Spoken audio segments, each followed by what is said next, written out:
Hi all, I hope you all are safe and you're all staying at home. So, this is about Module 2 of Human Resource Management. As we have already completed some topics of Module 2, like job design, the introduction to job design, purpose of job design, the factors affecting job design, and the approaches to job design, and also the techniques of job design. So we've completed all these topics. So today I'll begin with the conceptual model of job design.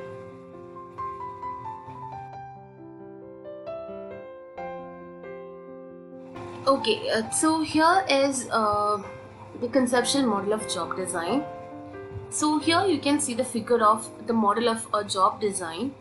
This model is a conceptual model of job design which is dependent upon practical experience and also intense research. The various determinants of organizational effectiveness and job performance are presented by these concepts when they are combined together. So these concepts are job analysis and job design. This model was introduced by Ivancevich and Mattison.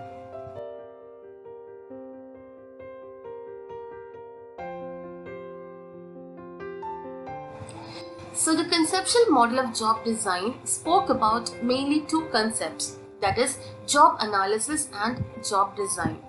Let's see what is job analysis. Job analysis is the process to identify and determine in detail the particular job duties, requirements, and the relative importance of these duties for a given job. Job analysis consists of three components: job content, job requirement, and job context. Let's see each of them in detail. Job content is the various activities which are required to perform a particular job. And job requirement is the qualification, the license, or the experiences that an individual should possess for a particular job. And what is job context? Job context is the elements such as the working conditions, physical demands that are related to a certain job is known as job context. And the next concept was job design. We've seen job design in the introduction of this chapter. So what is job design? Job design is a process of organizing work into tasks required to perform a specific job. Now job design consists of again three components. First one is job range, second one is job depth, and the third one is job relationships. Let's see one by one. Job range is the various tasks which have to be handled by the individual or the various activities that are delegated to an employee. That is job range. And what is job depth? Job depth is the extent of freedom or the choice which is given to an individual with reference to various decisions related to the job activities. Or in other words, the employees in that organization are encouraged to take part in decision making. That is job depth.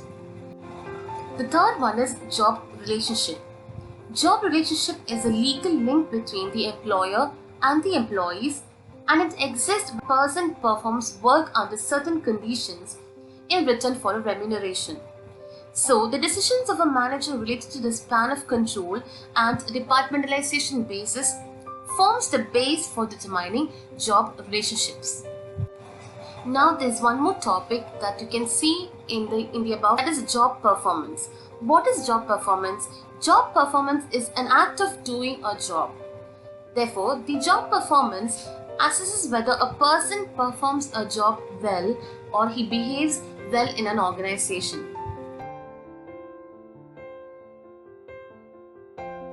So the next topic is job performance outcome.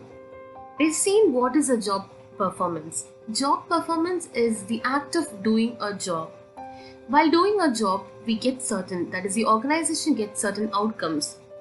So basically here we discuss about four outcomes.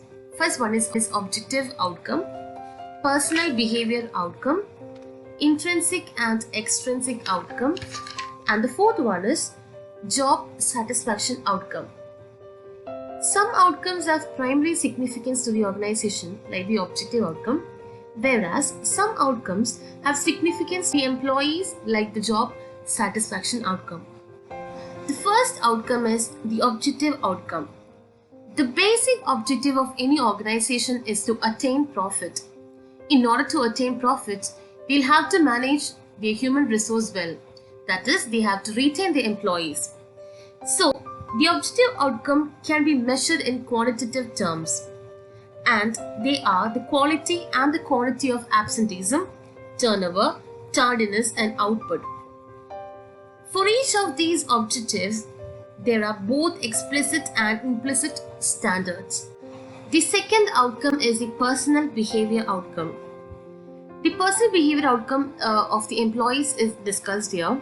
Now, the employees have a certain reaction for the job. For example, this reaction can be in the form of being regular on a job, or by being absent on a job, or by staying with the job or resigning from the job. These are certain reactions that the employees act in terms of their job. As we are discussing about the job performance, due to various job performances, different psychological as well as health-related problems can emerge. Health-related problems can be like mental impairment or the occupation-related disease. Accidents can result like from stress of job performance. So that is the personal behavior outcome. The next outcome is the intrinsic and extrinsic outcome.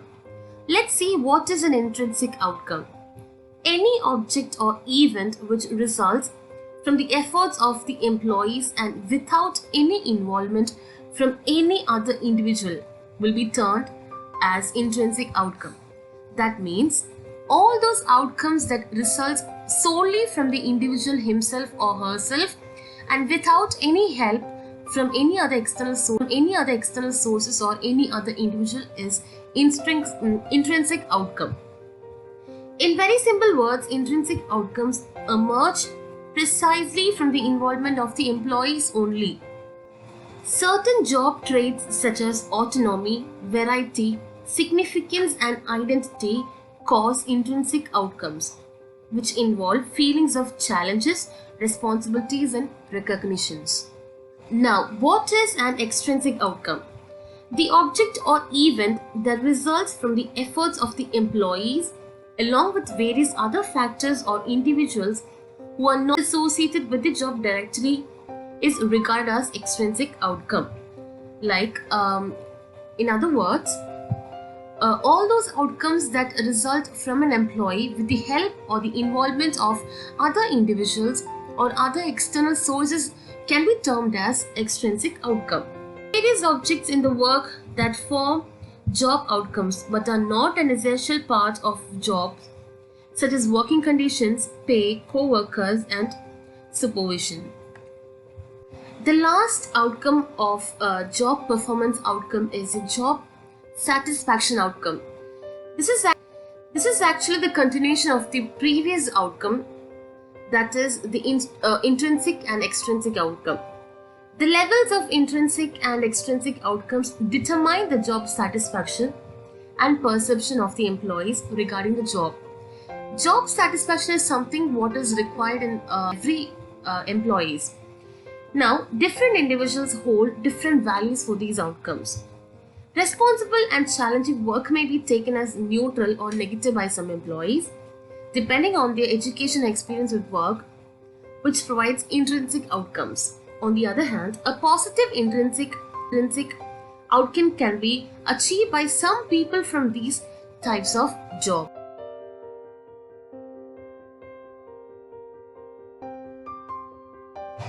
Moving on to the next topic, we have work and motivation.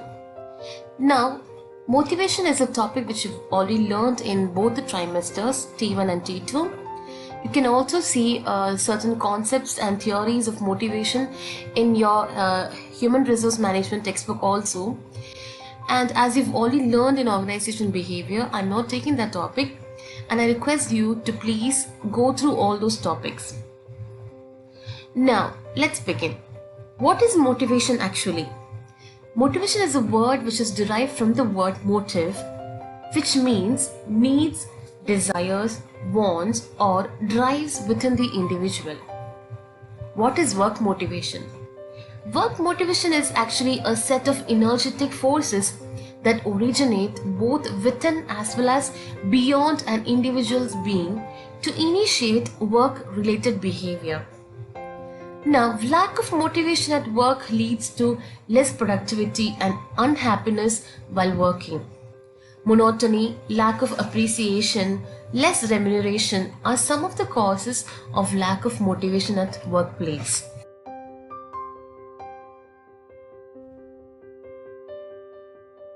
Motivation is one of the very important factors for good performance because if employees are not motivated towards their work, they won't give their best for the productivity of the organization. An employee's performance is a factor that makes or ruins an organization, which means that if the employee's performance is good, that will make the organization the best, or it can also destroy the organization if the employee's performance is poor. And usually, money is the universal motivating factors. Apart from money, there are various other motivating factors that need to be taken into account. And management needs to devise various methods to motivate its employees. Now, the four main motivating factors at the workplace are: first one is the employee differences, second one, the job itself, and the third one, work environment, and finally the fourth one is public recognition. The first one is employee differences. We've learned in organization behavior that individuals are different. Diverse kinds of employees work in an organization. They are individually different from each other. Therefore, people have different mindsets and notions, and hence they all have different reasons to get motivated. For some, it may be money, or for some, it might be a work environment. So, based on different people, these factors change. Now, this is the reason why management must possess knowledge about the needs and emotions of the employees and understand what motivates these employees for better performances. The second motivating factor is the job itself. It is obvious that if the employees like their job, they will stay in that organization for quite some long time. That means they get motivated enough to stay in that organization. They feel a sense of responsibility towards a task and consider the job as worth.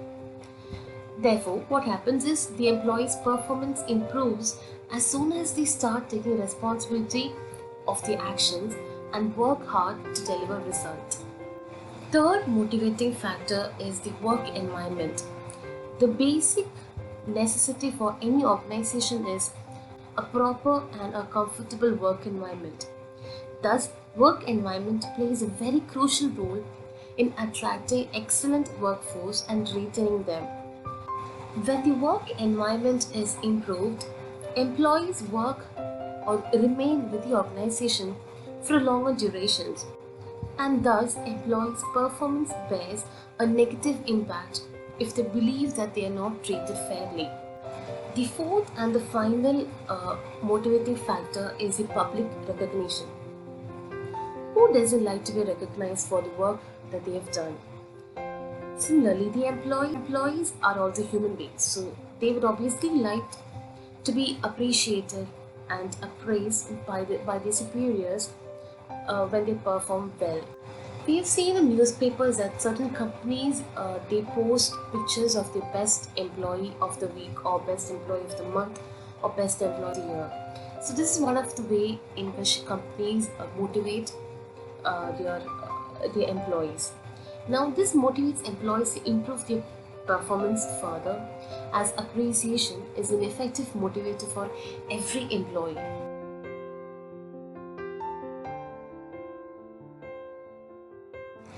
The next topic that we're going to discuss is the quality of work life. The present era is an era of knowledge workers, and the society in which we are living has come to be known as knowledge society. Some knowledge workers work for more than 60 hours a week. As a result of this, their personal hobbies and interests clash with their work. Life is a bundle that contains all these strands together, and hence the need to balance work life with other related issues.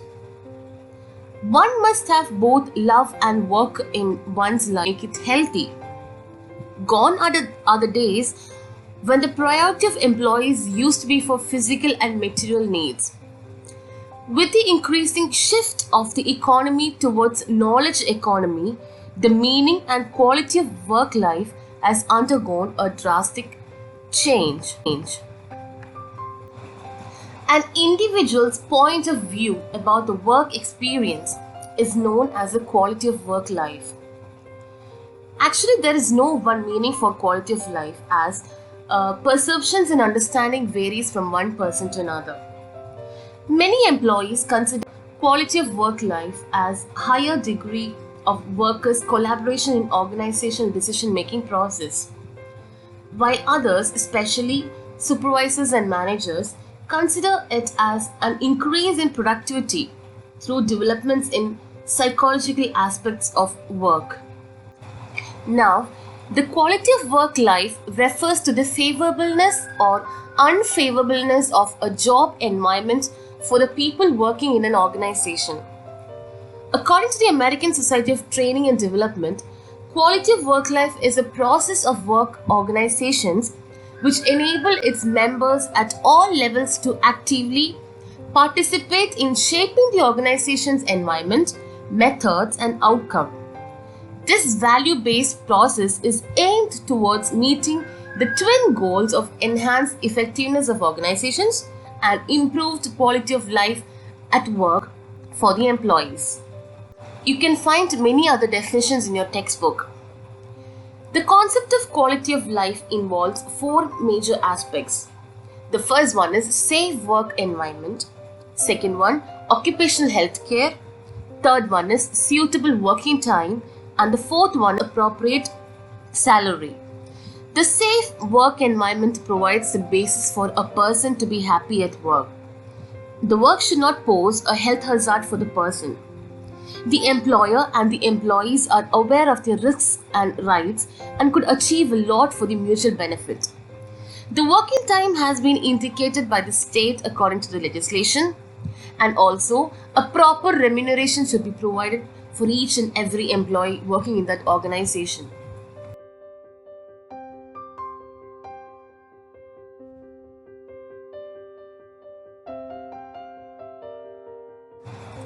Now let's see some importance of quality of work life. Some of the importances are they increase productivity, attraction and retention, reduces absenteeism, benefits families and communities, job involvement, job satisfaction, enhance stakeholder relations and credibility. Now, how can quality of work life increase productivity? There are certain programs which help employees balance their work and lives outside the work, which can increase the productivity. A company's recognition and support through its stated values and policies of employees' commitment, interest, and pressure can relieve employees' external stress. This will allow them to focus on their jobs during the workday and helps to minimize absenteeism, which results in both enhanced productivity and strengthened employee and loyalty. Next importance was attraction and retention. Quality of work life or improved quality of work life can attract skilled laborers or skilled employees.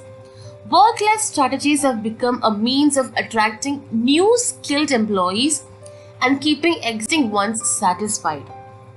Many job seekers prefer flexible working hours as the benefit they would look for in their job. They would rather have the opportunity to work flexible hours than receive an additional increment in annual pay. Next importance was to reduce the absenteeism. Now, the companies that have family-friendly or flexible work practices have low absenteeism. Sickness rates fall as pressures are managed better. and employees have better methods of dealing with work-life conflicts than taking unplanned leave. Workers, including the superiors, who are healthy and not overstressed, are more efficient at work. Next importance was benefiting families and communities. In a situation of conflict between work and family, one or the other will definitely suffer. Overseas studies have found that family life can interfere with paid work, and quality of work life maintains a balance between work and family. At the extreme, if family life suffers, this may have wider social cost. The next importance was the job involvement. Companies with quality of life have employees with high degree of job involvement. That means people put their best to the job and report good performance. They achieve a sense of competence and match their skills with requirements of the job. The next importance was job satisfaction.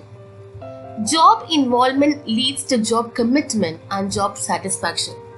People whose interests are protected by the employers experience high degree of job satisfaction, and thus this will definitely improve job output. Final importance is to enhance stakeholder relations and credibility. A growing number of companies that focus on quality of work life improve their relationships with the stakeholders.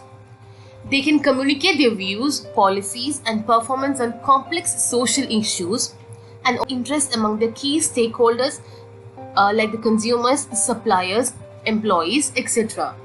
Now you can see some significance of good work-life quality. You can go through each and every point of them. Here we have the principles of quality of work life. Now there are basically four main principles that helps in improving the work as well as the quality of work life. These principles were first formulated by two personalities, N.Q. Herrick and M. Maccobie. The four main principles are the principle of security, the principle of equity, the principle of individualism, and the principle of democracy. Let's begin with the first principle, that is the principle of security. The changing workforce of workers expects more than just money from their work life. You see, job security is at the top of their list. And the modern era is rapidly become an era of dual income workers where both the spouses are working. That means the wife and husband are working. Such workers need more flexibility in certain areas such as working hours, leaves, compensation, etc. Now here the security becomes an important factor. A worker who is free from the fear of loss of employment contributes more value to an organization. The second principle is the principle of equity.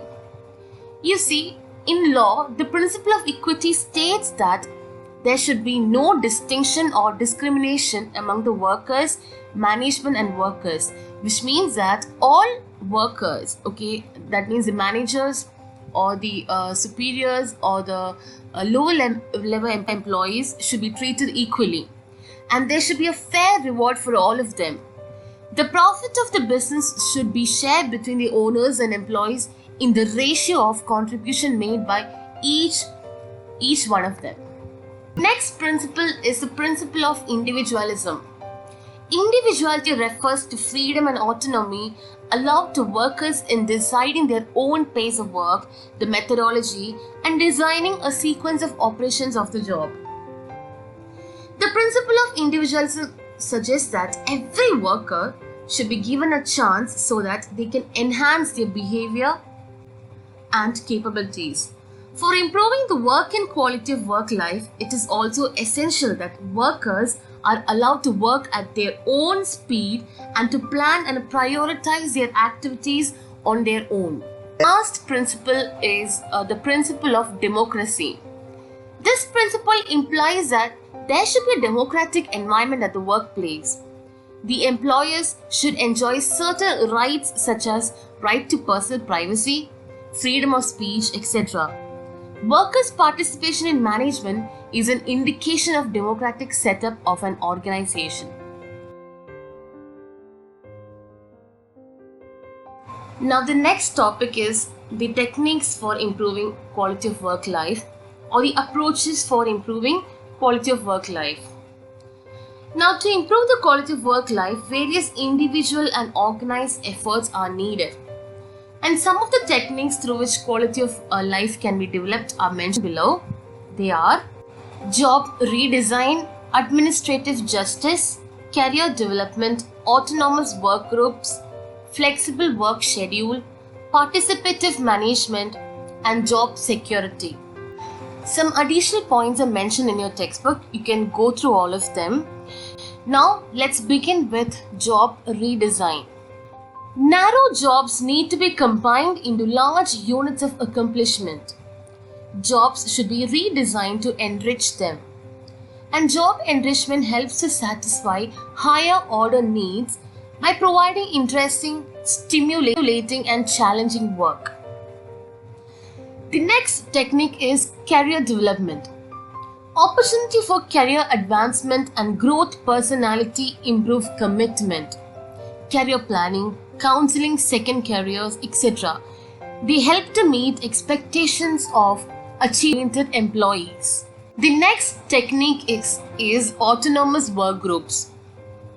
In autonomous work groups, employees are given the freedom of decision making. In such a group, the workers themselves plan, coordinate, and control their activities. The group as a whole is accountable for success or failure. It is called a self-managed work team. The next point in the techniques is flexible work schedules. Flexible working hours, staggered hours, reduced work week, job sharing, part-time employment, and other types of alternative work schedules provide freedom to employees in scheduling their work. And the fifth techniques for improving quality of work life is participative management. Employees want to participate in deciding matters which affect their lives. Therefore, quality circles, management by objectives, suggestion system, and other forms of employees' participation in management helps to improve quality of work life. And the sixth point is job security. Adequate security of job is a high priority of employees and should be provided to each one of them. The final technique is administrative justice.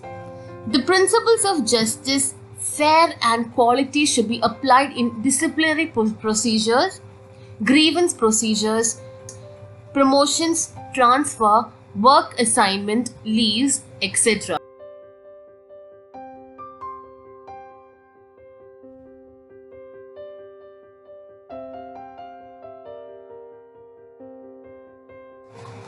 Now here you can see some of the benefits of quality of work life, as well as the obstacles that hinder for improving the quality of work life.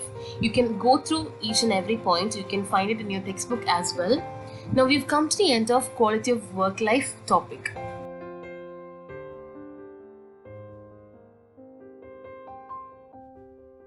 The next topic that we have here is job analysis. Before we proceed to explain the concept of job analysis, let us first understand the meaning of the term job. What is job? In simple words, a job may be understood as a division of total work into packages or positions. A job may be defined as a group of positions involving some duties, responsibilities, knowledge, and skills. Each job has a definite title based on standard trade specialization within a job, and each job is different from other jobs like peon, clerk, supervisor, accountant, and managers, etc. A job may include many positions. A position is a particular set of duties and responsibilities regularly assigned to an individual. So, what is job analysis? Job analysis, in simple terms, refers to the process of collecting information about a job. Or in other words, it refers to the anatomy of the job. And job analysis is performed upon ongoing jobs only. Now, there are certain questions that the job analysis answers. For example, what are the duties of a particular job? What is the minimal knowledge, skills, abilities that are required for that particular job? And how does that particular requirement can be compared with another job? These are certain questions that will be answered by job analysis. And another meaning of job analysis is that it is a complete examination of activities in a job. It can be considered a technical procedure that can be used to classify the duties and responsibilities of a job. And it can also be defined as a group of tasks which can be performed by a lone employee towards the production of some services or products of an organization. Let's see what is mentioned in your textbook. Job analysis may be defined as a systematic investigation of the tasks, duties, responsibilities required to perform a job.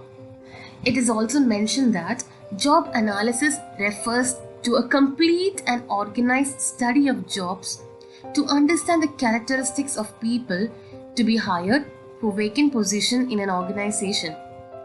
Therefore, it is a process of gathering essential job-related information and its analysis. There are certain definitions of job analysis mentioned in your textbook. Please study any two of those definitions. Let's see one of those definitions. Now, this is a definition given by Edwin.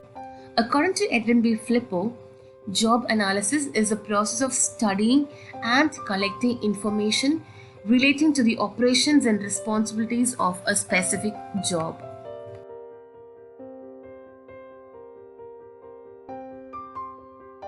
Now let's see some nature of job analysis.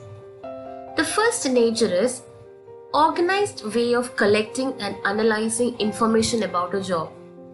Since job analysis is all about collecting information about a job, it has systematic or organized way of collecting and analyzing the information about a job.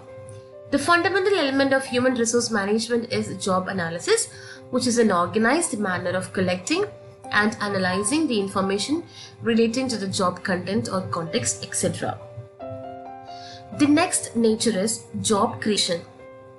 Job analysis aims to create jobs that are aligned to the organization's workflow, which is required to be completed.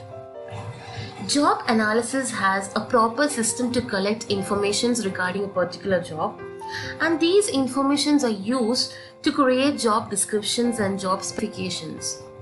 The third nature of job analysis is it is linked to HR activities.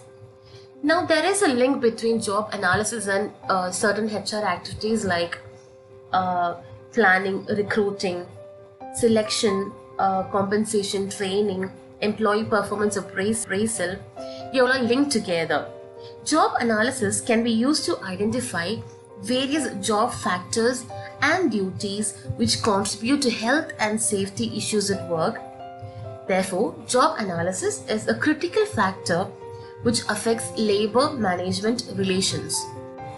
The fourth feature or the fourth nature of job analysis is redesigned job. As per the organization's requirement, job analysis helps in redesigning jobs. Redesigning of job is another function that can be performed with the help of the information gathered from analysis. The basic objective of job analysis is to know the tasks that are needed to be performed on the job and the individual capabilities that are required for it.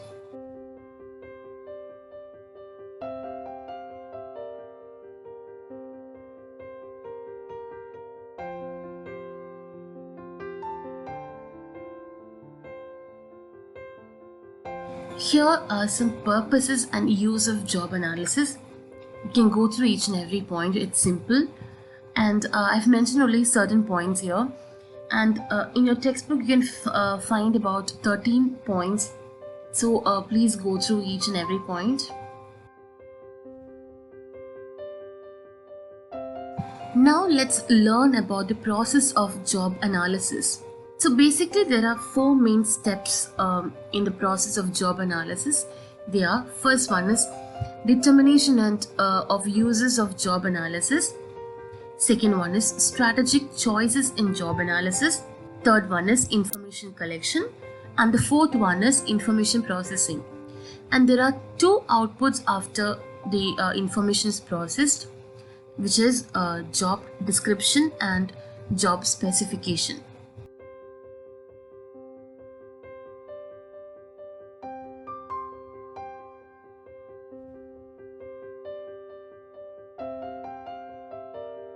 The first stage in the process of job analysis is the determination of uses of job analysis. Now, in the earlier times, job analysis was used for recruitment and selection only. And in the recent times, not only for recruitment and selection, job analysis has uses for many other HR activities like training and development, job design, redesign, etc. Therefore, it is the responsibility and it is necessary that the organization should clearly define the purpose of job analysis before starting this job analysis process. The second stage in the process of job analysis is strategic choices in job analysis. The organization have many choices, mainly five choices or five aspects that should be covered by the organization. The first one is employee involvement. The organization makes sure that the employee involvement is at the maximum level, as employees are the best source of providing information. Now, the relevant data regarding the functions to be performed, the skills required, and the responsibilities to be carried out for the job can be easily collected by the analyst from the employees. The second one is the level of details. As job analysis is all about collecting information or collecting details, the levels of details is very important here. That is, the higher the details collected, more effective the analysis will be, and vice versa. And the nature and type of data collected also depends on the level of analysis. Third choice or the third aspect is when and how often. An analyst should be clear when they have to conduct this analysis and how often they should conduct this analysis. Fourth choices or the fourth aspect is past oriented versus future oriented. Many organizations, they follow the traditional job analysis method. That is, they'll be focusing on how these jobs were performed in the past and how they are performed in the current situation or in the present situation. But as time is changing and as technologies are developing, every organization, they have to adopt a future-oriented job analysis method. This will help in preparing the employees for future jobs or future additional skills and knowledge which are required. The last aspect is the source of job data. Employees are the main source of data for collecting information of job analysis, as we have seen in past.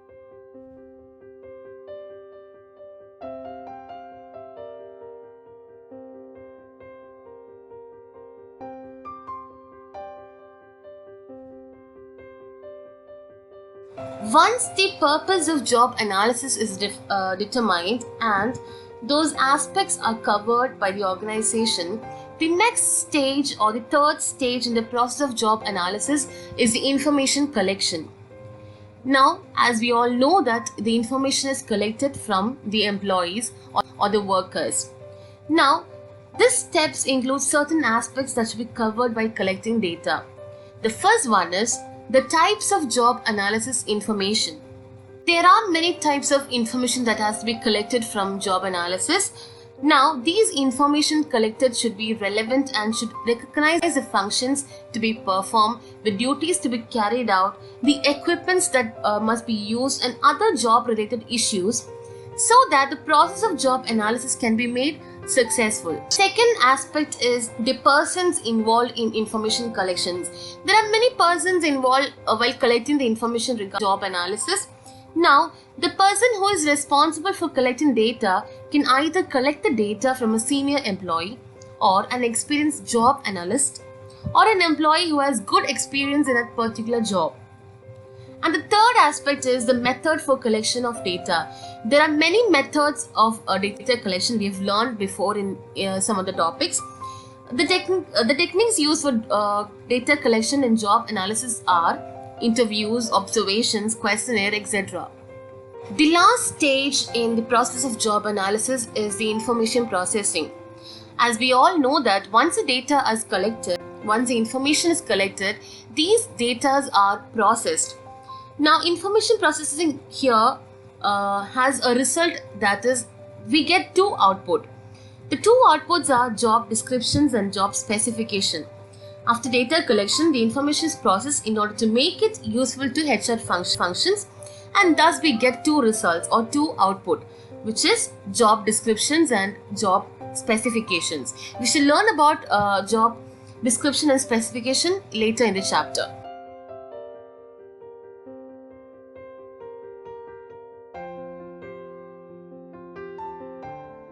Now let's see some of the methods or techniques of job analysis. Once again, job analysis is the process of collecting information about a job. So let's see what are those methods.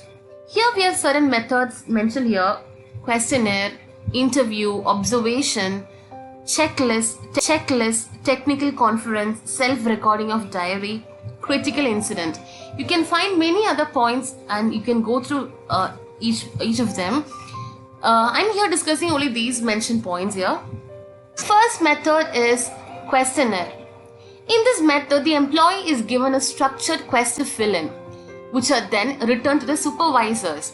The supervisor, after making the required and necessary corrections in the information, submits the corrected information to the job analyst, and the questionnaire provides comprehensive information about the job.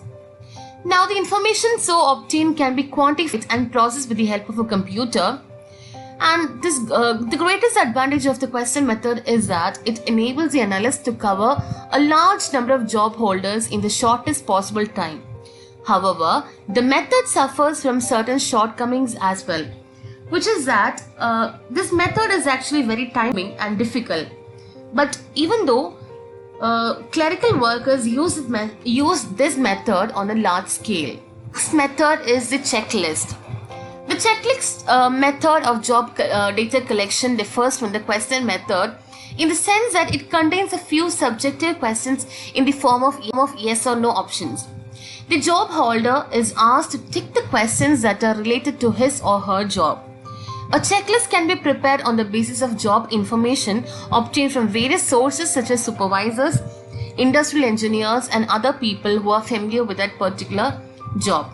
And once the checklist, it is then sent to the job holder to check all the tasks listed in the list as he or she performs. And he or she is also asked to mention the amount of time spent on each task by him or her and the type of training and experience required to do each task. The next method is the observation method. Under this method, data is collected through observing an employee while at work. The job analyst, on the basis of observation, carefully records what the worker does, how he or she does, and how much time is needed for the completion of a given task. This is a reliable method of seeking first-hand information relating to a job, as through observation, a person can get primary data. This method is suitable for jobs that consist primarily of observable physical ability, short job cycle activities. The next method is the interview method.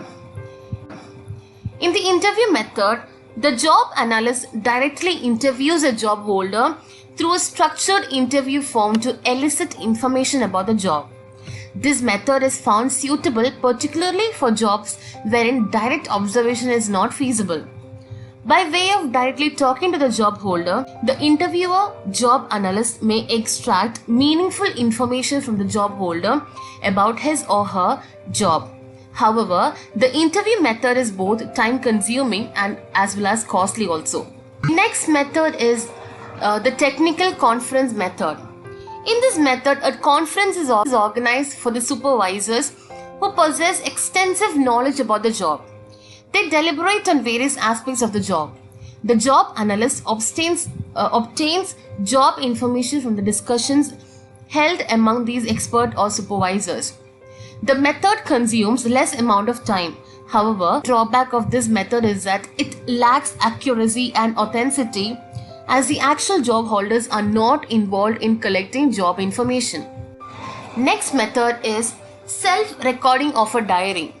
In this method, the job holder is asked to maintain a diary recording in detail the job-related activities each day. If done judiciously, this method provides accurate and comprehensive information about the job. This overcomes memory lapses on the part of the job holder. As recording of activities may spread over several days, the method thus becomes time-consuming one. The last method mentioned here is the critical incident method. This method is based on the job holder's past experiences on the job. They are asked to summarize and describe the past incidents related to their jobs. It can be both negative as well as positive incidents. The incidents so reported by the job holders are then classified into various categories and analyzed in detail. The job analyst requires a high degree of skill to analyze the incidents appropriately described by the job holders. However, this method is also time-consuming one.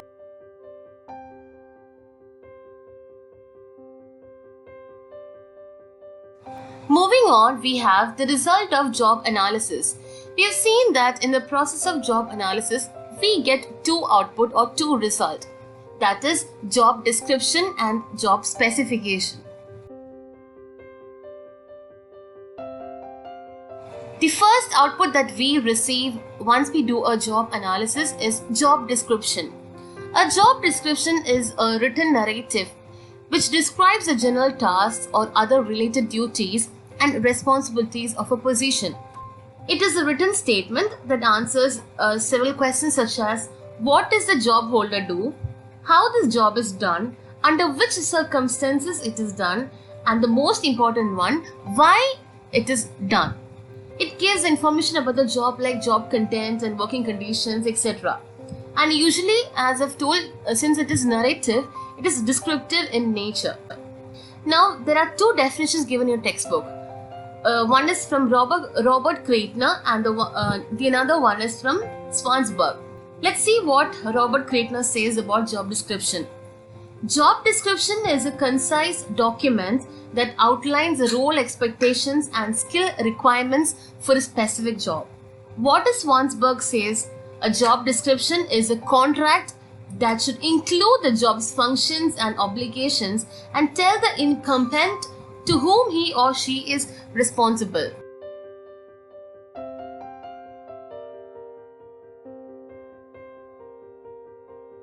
Contents of job description. The first content of job description is job identification. Job identification is also known as organizational position, which includes job title, alternative title, departments, divisions, code number, etc. And job title is what the particular job is all about, and it is identified under this content. Next content of job description is job summary. Job summary tells about a brief history of the job. It is a short paragraph which explains the tasks and activities to be performed by an incumbent or by an employee. It is a statement which explains what the job entails, and the summary should provide an overview of the company and expectations for the position. Content is duties and responsibilities. Duties refers to the task performed by an employee. It is necessary to mention the task of the employee because it helps him to estimate the percentage of time that is devoted to the performance. It clearly describes all the duties and responsibilities to be carried out during the job with an appropriate understanding of the primary, secondary, and other duties. Next content is the relation to other jobs. It helps in identifying the job in the organization by putting the job below or above in the job hierarchy. It also shows an idea of the vertical relationships of work and process. The next content is supervision. The extent and the nature of supervision needed in each job are also indicated in the job description. Under this, the number of persons to be monitored are given along with their job titles and the level of supervision involved in the form of general, intermediate or close supervision. Next one is machines, tools and equipment. The machines, tools and equipment used by an employee for the performance of tasks are included under this head. Next is the working conditions or the working environment. The working environment is concerned with the actual workplace. It defines working condition in terms of heat, light, noise level, etc. Task content in a job description is job hazards. Job hazards are obstacles and obstructions that may arise during the actual performance of the task. Here you can find a specimen of job description. Now this is very important because in one of the previous question paper, a specimen was asked as an example. So it is better to note and study a specimen of job description, and also it applies to job specification also. Now there are certain guidelines for writing job descriptions. So you have to use logical sequences in arranging roles and duties. Should be brief and specific. It should not be elaborated one, and you should not mention each and every duties and tasks in a job description. It has to be very short and brief, and the duties mentioned should be clear and it should be brief, and avoid unnecessary and unclear words. Use particular examples of tasks when necessary. Avoid technical languages. Express the number of tasks appearing frequently. List duties individually and briefly, and avoid narrative paragraphs. This is already explained before. Now avoid the reference of particular individuals, objectivity and accuracy in job description. So these are certain guidelines that have to be followed for writing a job descriptions.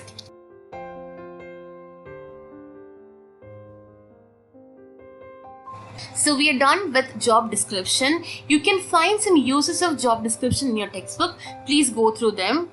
Moving on, the next result or the next product of job analysis was job specification.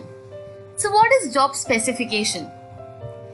A job specification defines the knowledge, skills and abilities that are required to perform a job in an organization. Job specification covers aspects like education, work experience, managerial experience, etc., which can help accomplish the goals related to the job. And it is also known as job requirement, and which is a product of job analysis, or which is a output of job analysis. Now there are two definitions given by Edwin B. Flippo and Dale Yoder. So according to Edwin B. Flippo, a job specification is a statement of the minimum acceptable human qualities necessary to perform a job properly. And what is Dale Yoder says, job specification as a summary is a specialized job description emphasizing personal requirements and designed specially to facilitate selection and placements.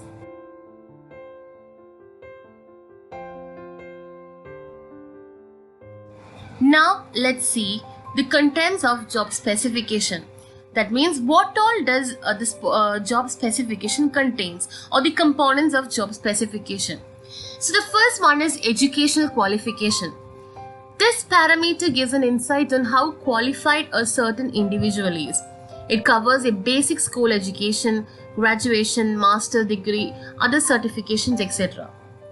And the other one is experience. Job specification clearly highlights the experience required in a particular domain for completing a specific job. It includes work experience which can be from a specific industry, position, duration, or in a particular domain.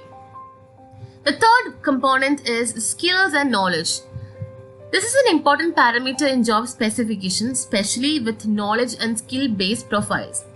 The higher the position in a company, the more niche the skills become and more is the knowledge required to perform the job.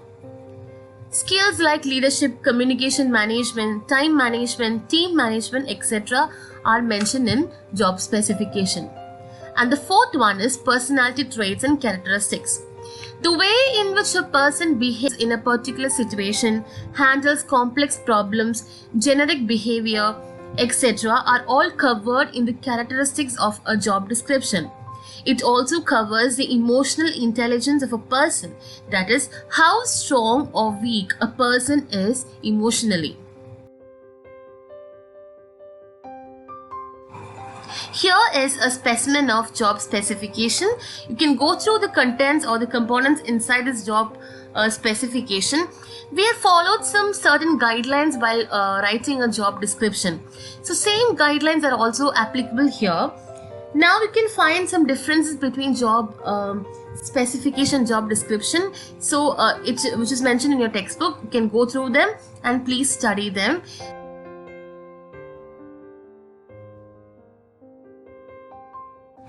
Moving on to the next topic, the way people perceive their jobs. The way people do their jobs depends in part on how they perceive and think of their jobs.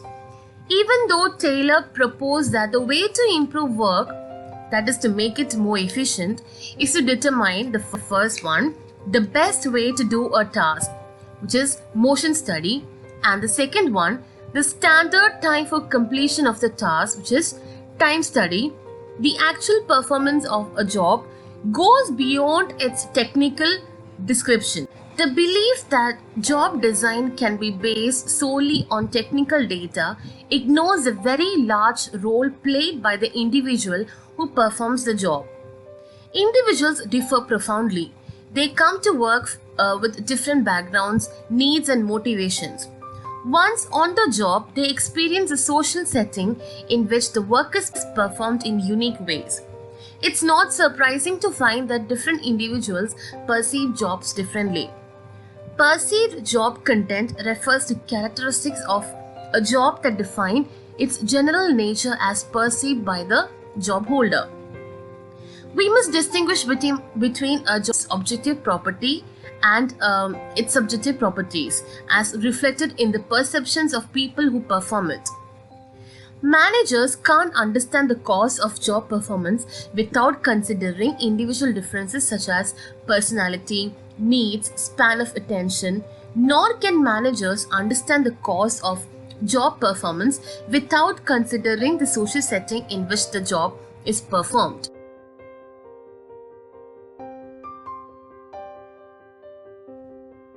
Now we are done with how people perceive their jobs. Certain topics come under this topic like characteristics of a job, social setting differences, and individual differences. You can go through these concepts and clear your doubts. Now we are moving on to the next topic, that is designing job range. So we have two topics under designing job range, that is job rotation and job enlargement. We have seen what is job range in some of the previous topic. So job range is the various tasks which have to be handled by an individual or the various activities that are delegated to an employee. This is known as job range. Under designing job range, we have job rotation. So job rotation is a management approach where employees are shifted between two or more assignments or jobs at regular intervals of time in order to expose them to all verticals of an organization. It is actually a pre-planned approach with an objective to test the employee's skill and competence in order to place him or her at the right place. In addition to it, it reduces the monotony of the job and gives them a wider experience and help them to gain more insight. Now, any time periods such as hours, days, or weeks can be used in order to facilitate the job rotation. For example, the rotation of a nurse can be done on monthly basis, in which she can take care of a generic patients for 1 month, rehabilitation patients for another month, and surgical patients for the next couple of months. Two definitions are mentioned in your textbook. So one of the definitions is by Seibert. He says that job rotation is a cross training through which employees of any type of department can learn variety of job skills, it is also a practical approach to improve and expand the job assignments. There are certain objectives for job rotations, like the first objective will be to reduce the monotony and repetitiveness involved in a job. The second can be the concept of succession planning, is who will replace whom. And the third one is to expose workers at all verticals of the company. That means exposing workers at all verticals or operations of the organization to make them aware how company operates and how tasks are performed. Then another objective is to test the employees' skills and competency so that they excel at each and every competency and skills.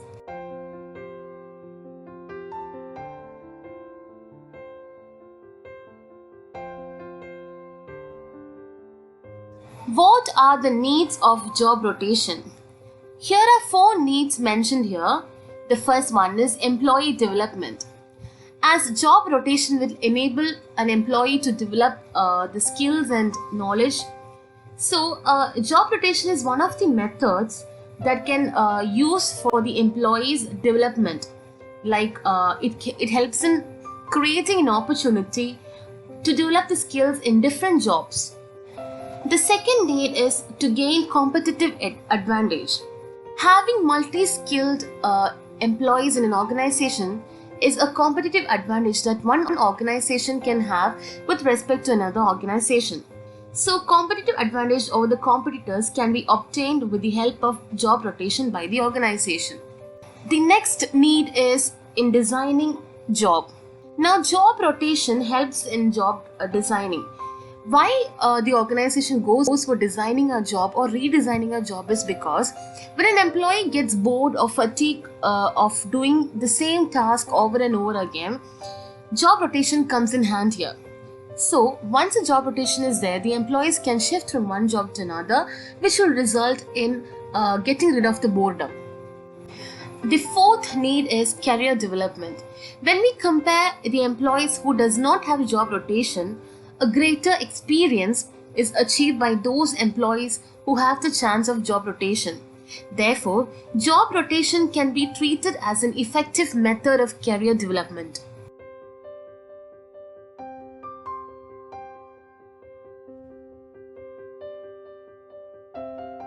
There are some advantages of job rotation.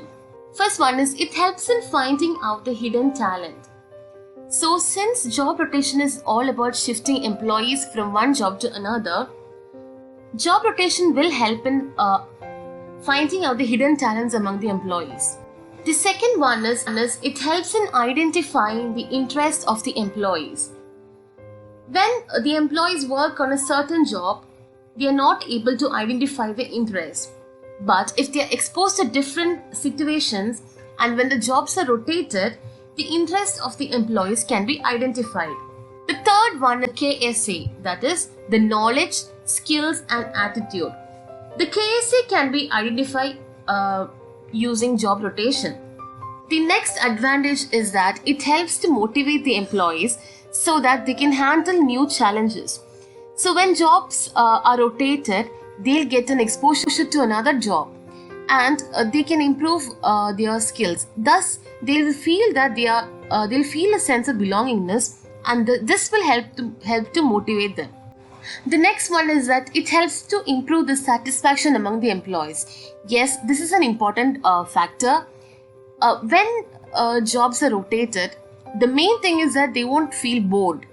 If they are doing the same job again and again, there'll be some kind of boredom. Now, this will help to improve the satisfaction level among the employees. And last one is it reduces boredom. As I've told again, as the job is rotating, they're not doing the same job again and again. This will definitely help to reduce the boredom so that they'll be more enthusiastic to and interested to do the job. There are certain disadvantages regarding job rotation. So I request you all to please go through them. Now we'll move on to the topic job enlargement. I have already spoken about this topic in the class. So, anyways, job enlargement is the horizontal expansion of a job. It involves the addition of tasks at the same level of skills and responsibility. For example, small companies may not have as many opportunities for a promotion. So, what they do is they try to motivate employees through job enlargement. So, job enlargement means the increasing the scope of a job through extending the range of its job duties and responsibility, generally with the same level and periphery. The definition by Strauss and Sales is that job enlargement implies that instead of assigning one man to each job, a group of men can be assigned to a group of jobs and then allowed to decide for themselves how to organize the work. Such changes permit more social contracts and greater control over the work process. Now, there are certain advantages of job enlargement. There is an improved satisfaction among the employees. Then there'll be a wide scope for the job, improved productivity, optimum utilization of abilities, and it helps to facilitate feedback. Now, not only advantages, both job rotation and job enlargement has certain disadvantages as well.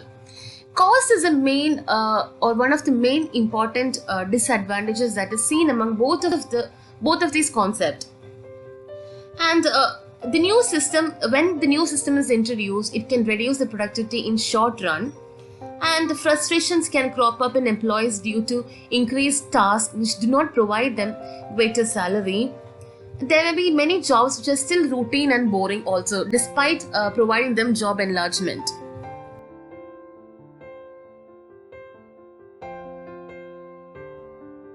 The next topic is designing job depth. We've already seen what is job depth. The extent of freedom or the choice which is given to the individual with reference to the various decisions related to the job activities and job outcome is known as job depth. So, designing job depth, we get job enrichment. Job enlargement was the horizontal expansion of a job, and job enrichment is the vertical expansion of a job. So, in job enrichment, the employees are exposed to a variety of tasks that can help broaden the scope of the assigned job duties. For example, a warehouse worker whose primary job is stocking shelves could also help process incoming inventory and fill order slips. Another meaning of job enrichment is that it is a management concept that involves redesigning jobs so that they are more challenging to the employee and have less repetitive work.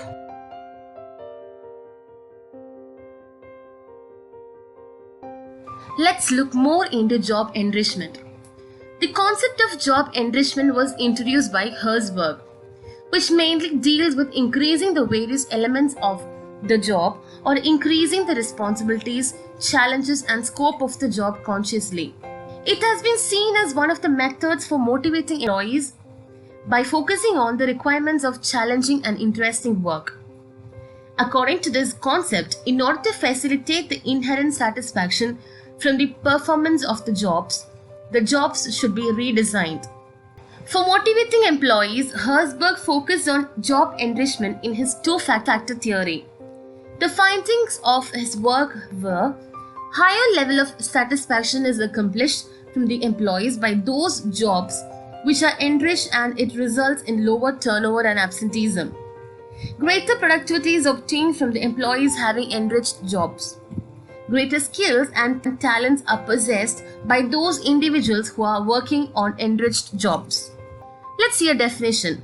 According to Sirota and Wilform, job enrichment is the designing of a job to provide a worker with a greater responsibility, more autonomy in carrying out that responsibility, closure a complete job, and more timely feedback about his performance. You can go through the features of enriched job. There are certain features like a direct feedback, client relationship, new learning, scheduling own work, distinctive experience, better management of resources, communication authority, and personal accountability.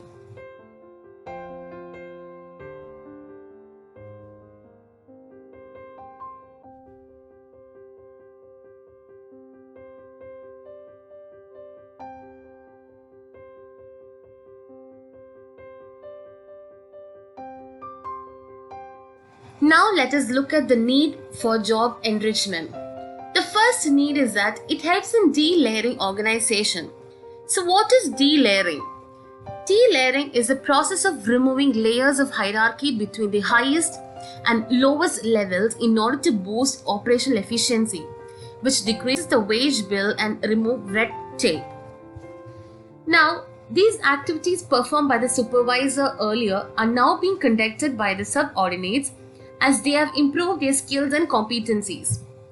Therefore, delayering of the organization is possible through job enrichment. The next need is that it helps to create a greater motivation. Now, when the sense of trustworthiness is created among the employees, the level of motivation of the employee will definitely increase. It will result in greater productivity, improved work completion, adherence to organizational rules and management. One is developing new skills. Due to job enrichment, the responsibilities of an employees are increased. The opportunity of trying new tasks is provided, and thus new skills will be learned by the employees. The next need of job enrichment is that it provides recognition. It facilitates greater chances for personal recognition, accomplishment, and individual growth and achievement. And various problems can be tackled down effectively with the help of job enrichment. Another need is that job enrichment creates interesting and challenging jobs. A greater sense of challenges, authority, responsibility, meaning, and chances for accomplishment can be facilitated with the help of job enrichment.